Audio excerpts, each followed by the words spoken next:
Leitura de João 16:33. Talvez você diga, debaixo da influência dos coachings modernos, inclusive dos coachings cristãos, talvez você diga, por estar debaixo da influência das chamadas palavras afirmativas, que se encontra num dos livros mais vendidos da atualidade há mais de uma década, se não há 2 décadas, chamada O Segredo. Talvez você diga assim: eu não admito sofrer, eu sou um vencedor, a minha vida não é igual aos demais, sou um otimista.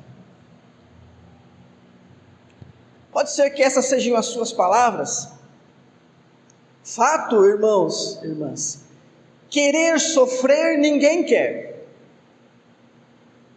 e procurar o sofrimento também ninguém deve. Isso é um fato, isso é um testemunho meu. Se cada um que está aqui viesse aqui à frente, também diria: eu não quero sofrer,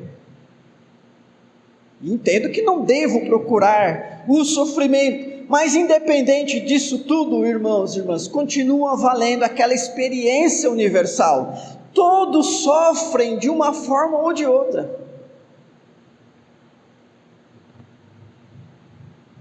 O sofrimento faz parte da história humana.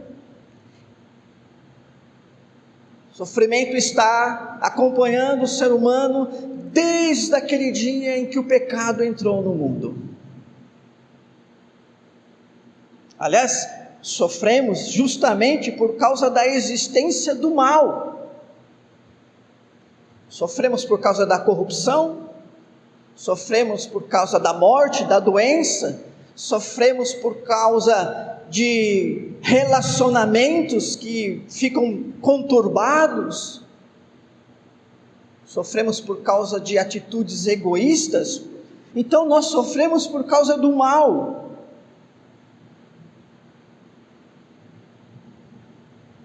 E o mal atinge a todos. O mal não atinge só os não crentes, mas atinge também os crentes. Em Mateus 5,45, Jesus diz assim: porque Ele, o Pai, faz nascer o seu sol sobre maus e bons, e vir chuvas sobre justos e injustos.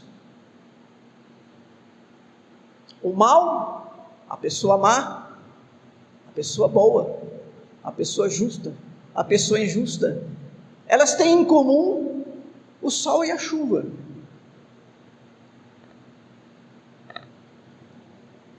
O sol pode trazer sofrimentos,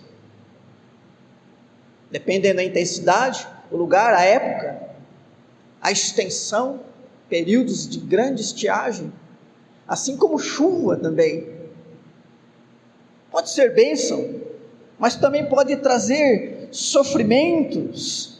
O que esse versículo está querendo dizer, irmãos, irmãs, é que por estarmos neste mundo, existe uma graça comum, que é a distribuição da bênção de Deus sobre todos, porque sol e chuva abençoa todo mundo, mas também existe as consequências negativas e os sofrimentos próprios desse presente tempo, que atingem todas as pessoas.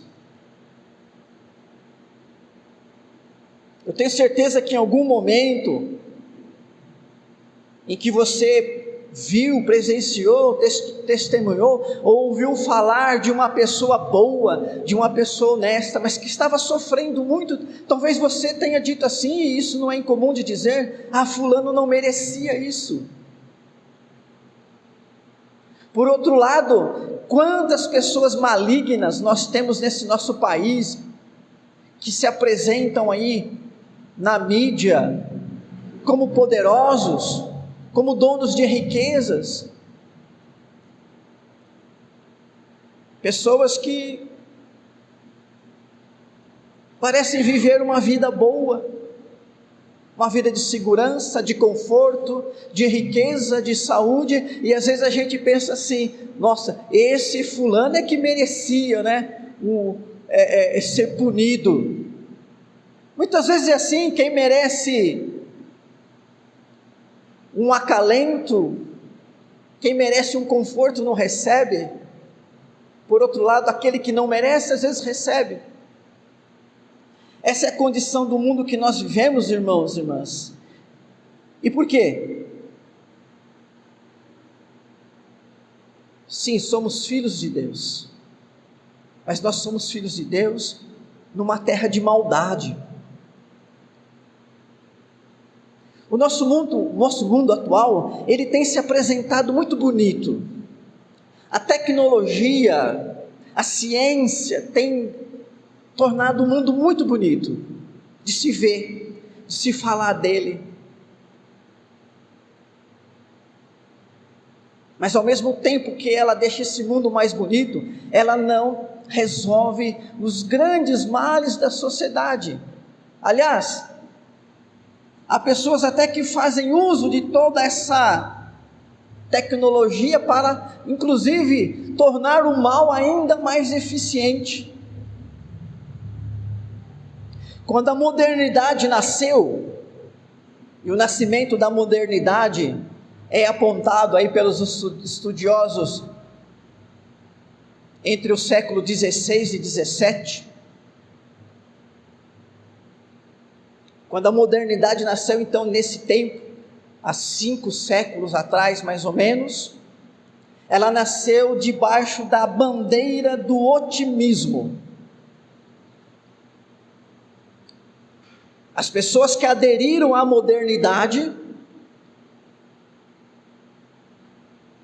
estenderam uma bandeira do otimismo, e elas acreditaram, pelo menos até o fim do século XVIII, século XIX e início do século XX, elas acreditaram que a ciência iria transformar esse mundo num mundo melhor. Pessoas creram piamente que não Deus, mas a ciência iria transformar o mundo. A ciência iria acabar com as guerras, erradicar a fome. A ciência iria fazer prevalecer a igualdade, a liberdade e a fraternidade entre todos os homens. O ápice da modernidade, desse otimismo da modernidade, acontece lá no final do século XVIII. É conhecido como o período do iluminismo alemão. O principal expoente, cuja fala ecoava naquele tempo, era um homem chamado Kant, e ele dizia que o ser humano estava vivendo um tempo de esclarecimento, ou seja, a modernidade estava sendo capaz de levar o homem da menoridade à maioridade, crendo piamente de que a ciência iria resolver os problemas da sociedade se o homem fosse racional, científico. Interessante, irmãos e irmãs, que no contraponto de tudo isso, também no século 16 e 17, acontece o chamado movimento da Reforma Protestante. Os reformadores, e 2 dos principais e expoentes reformadores, Lutero e Calvino, mantiveram a teologia agostiniana da depravação total. Ou seja, Agostinho, mais de 10 séculos antes destes homens, Lutero e Calvino, estudando as escrituras, as cartas de Paulo, afirmou aquilo que já era sustentado pela igreja: o ser humano está completamente completamente comprometido com o pecado. Corpo, alma, pensamentos, mente, emoções, palavras, atitudes, tudo no ser humano tende inexoravelmente para pecar, para se afastar de Deus, para o mal. E é porque o ser humano está completamente comprometido com o pecado, ou seja, porque tudo nele, tudo que o constitui está desta maneira depravada, é que existe este mal no mundo, e nada deste mundo pode reverter o mal. A única maneira deste mal ser revertido é por uma ação divina. Então, nesse mesmo século 16 e 17, quando a modernidade surge debaixo da bandeira do otimismo, o movimento reformado bate o pé e diz: não, nós continuamos com aquela visão que pode parecer mais pessimista, mas quando nós olhamos para a natureza humana, o que nós vemos é uma natureza humana pecadora, e por isso a terra, o mundo é um mundo de maldade, é uma terra de maldade, por isso as guerras, as pestes, as pragas, por isso todo este mal, e este mal não vai cessar enquanto o ser humano não for regenerado pelo próprio Deus. Então nós somos filhos de Deus, mas nós vivemos numa terra da maldade, terra do pecado e dos pecadores. Somos filhos de Deus e vivemos numa terra do diabo. 1 João 5,19 nos ensina e diz que o mundo jaz no maligno. Ou seja, o poder que domina este mundo, e mundo aqui está dizendo dessa nossa sociedade humana, não está falando do universo, mas deste mundo. O poder que domina este mundo é o maligno. E qual é o propósito do maligno? Já lemos hoje na liturgia. O ladrão, que é uma referência, ao maligno, vem para matar, roubar, destruir. Por isso, irmãos e irmãs, quando vemos tanta corrupção, tanta injustiça, violência, prostituição, drogas, nós precisamos ver um mal sistêmico incitado pelo maligno. O diabo não está agindo somente em pessoas como indivíduos, mas na própria sociedade, dando à própria sociedade um caráter maligno. Segundo o Apocalipse, nós só ficaremos livres disso depois que o mal for aniquilado. Então, Apocalipse capítulo 18, versículos 1 e 3, diz assim: olha, depois destas coisas, vi descer do céu outro anjo que tinha grande autoridade, e a terra se iluminou com a sua glória, e então exclamou com potente voz, dizendo: caiu, caiu a grande Babilônia, e se tornou morada de demônios, covil de toda espécie de espírito imundo, e esconderijo de todo gênero de ave imunda e detestável. A grande Babilônia, lá do Apocalipse, do livro do Apocalipse, representa esse mundo pecador que jaz no maligno, e porque jaz no maligno, está totalmente contaminado pela corrupção que atinge a justiça, que atinge os valores morais, que atinge os relacionamentos, que atinge a família.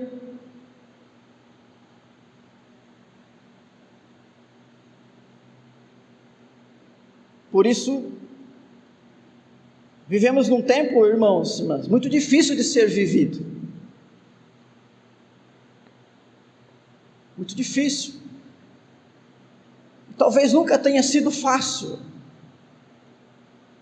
Aliás, lendo as Escrituras Sagradas e lendo o quanto Jesus advertiu os seus discípulos para que tomassem cuidado, para que vigiassem, nós entendemos, irmãos e irmãs, que viver a vida cristã, firme na fé, agradando a Deus, sempre foi um grande desafio. E é um grande desafio hoje. E isso, irmãos e irmãs, pode trazer, sem dúvida, sofrimento. Por isso, então, olhando para o versículo aqui 16, versículo 33, Jesus começa dizendo: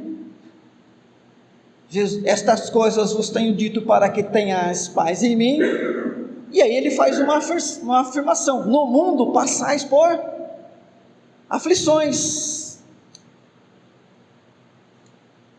Jesus não está invocando a aflição, o sofrimento, a tribulação. Jesus não está pedindo para que isso venha sobre o povo de Deus. Ele está fazendo uma constatação: no mundo vocês passam por aflições.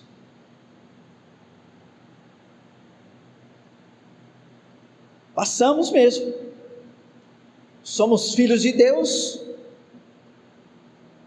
numa terra da maldade, numa terra do diabo, terra corrompida. Mas o que Jesus está nos ensinando é que essa é a condição, o fato: o mundo passais por aflições, mas tenham bom ânimo.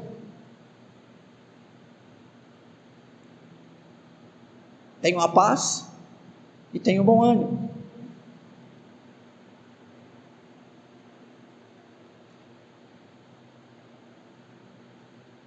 Dê graças a Deus, meu irmão, minha irmã, porque você tem esse Deus que consola e fortalece seu coração.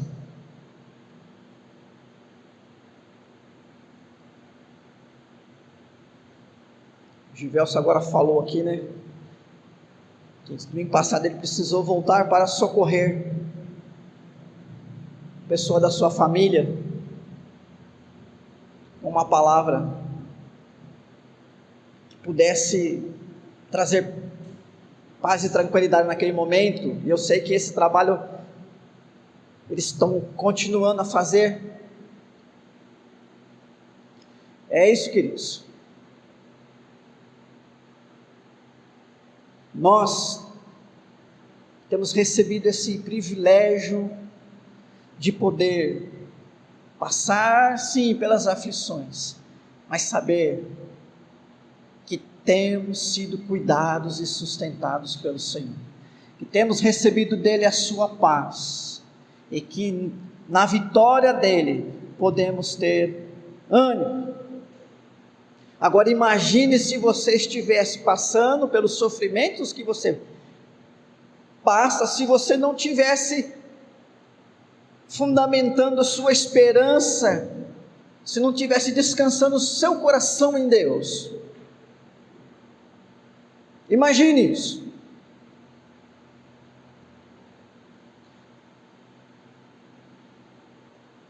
Aquelas pessoas, aquela sociedade da modernidade, que colocou sua esperança numa ciência que seria capaz de mudar o mundo, de transformar o mundo, a partir do século XIX, começou a perceber e sentir uma grande frustração. Século XIX já tem pensadores como Schopenhauer e Nietzsche, que começam a criticar esse pensamento moderno, da ciência moderna, dizendo que com a ciência tudo daria certo. Já começam a surgir entre os próprios pensadores, entre os próprios seres humanos, com o uso da própria razão. Estes homens não são teólogos, mas eles mesmos, usando dessa mesma razão que os otimistas usaram até o século XVIII, falando: olha gente, isso não vai dar certo não vai dar certo. No século XX nós temos outras pessoas fazendo isso, entre eles Sartre, e o grande marco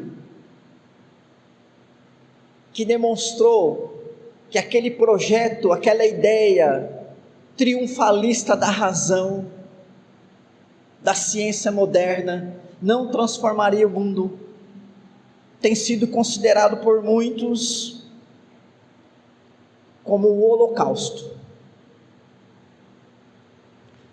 O Holocausto acontece por mão dos alemães. O ápice da modernidade, já disse, o ápice da modernidade, desse pensamento da ciência que vai transformar esse mundo no mundo melhor, acontece no chamado iluminismo alemão. 2 séculos depois, um pouco menos, na própria Alemanha, nós temos um acontecimento que é um dos mais vergonhosos da história da humanidade: o Holocausto.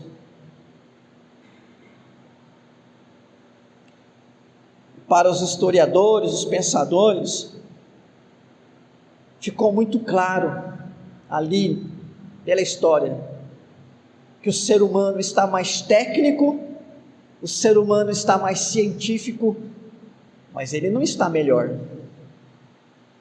Ele continua sendo mau. Esse ser humano que hoje tem habilidades técnicas e científicas como nunca existiu na história da humanidade, ainda tem um coração corrupto, ainda é egoísta, ainda é invejoso, ainda é capaz de pegar numa faca, num revólver e matar o inocente, ainda é capaz de estuprar, de tirar comida da boca de crianças famintas. Todo aquele otimismo da ciência moderna, irmãos e irmãs, falhou, e hoje nós vivemos um tempo de grande pessimismo. As pessoas já não acreditam mais que a ciência vai transformar nesse mundo um mundo melhor, melhor no sentido moral, no sentido espiritual. As pessoas acreditam que a ciência vai tornar sim o mundo um mundo mais confortável, um mundo onde as pessoas vão ter mais recursos para fazer as coisas com mais eficiência, mais rápido, mais fácil, talvez poluindo menos, quem sabe, gastando menos.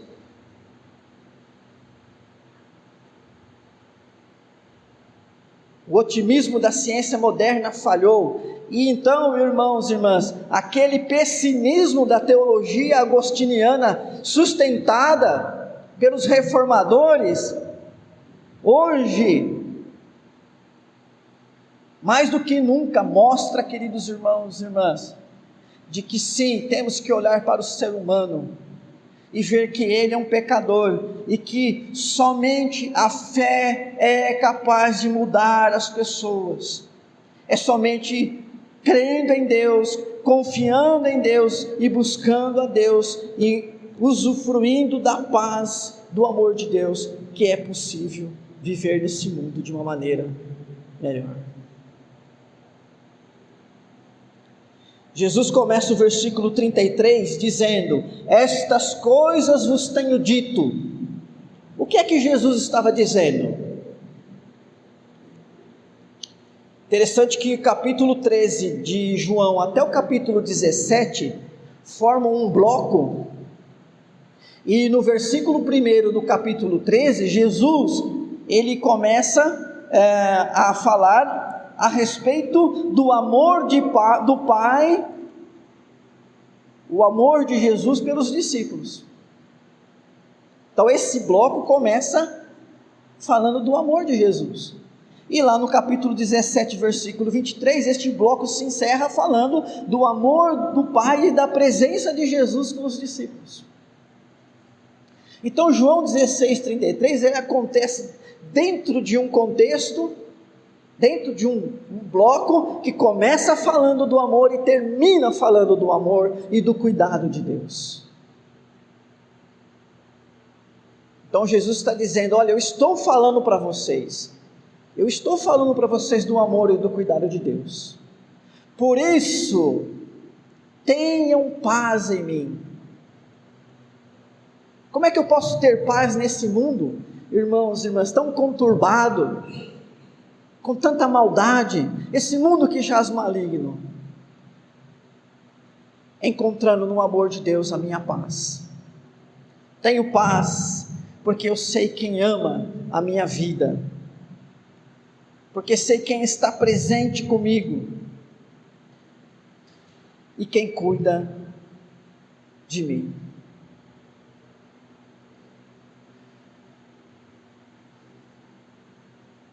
O amor de Jesus e sua presença nos dão paz. E aí Jesus termina dizendo que a sua vitória garante a nossa vitória. Mas tende bom ânimo, eu venci o mundo. Eu venci o mundo.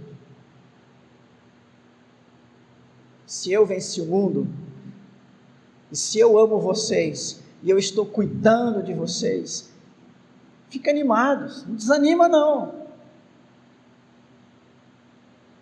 Vocês vão vencer também. Então tenha ânimo. A vitória é nossa. Sim, nós temos que lutar. Como eu disse, nós vivemos numa terra de maldade, terra que jaz o maligno. Aliás, quando Jesus usa a palavra vencer, subentende-se que há uma guerra. Não é? Há uma guerra. Nós somos vitoriosos, porque Jesus é vitorioso. Então, irmãos e irmãs, o contexto brasileiro é desfavorável, a terra é de maldade, o mundo jaz no maligno.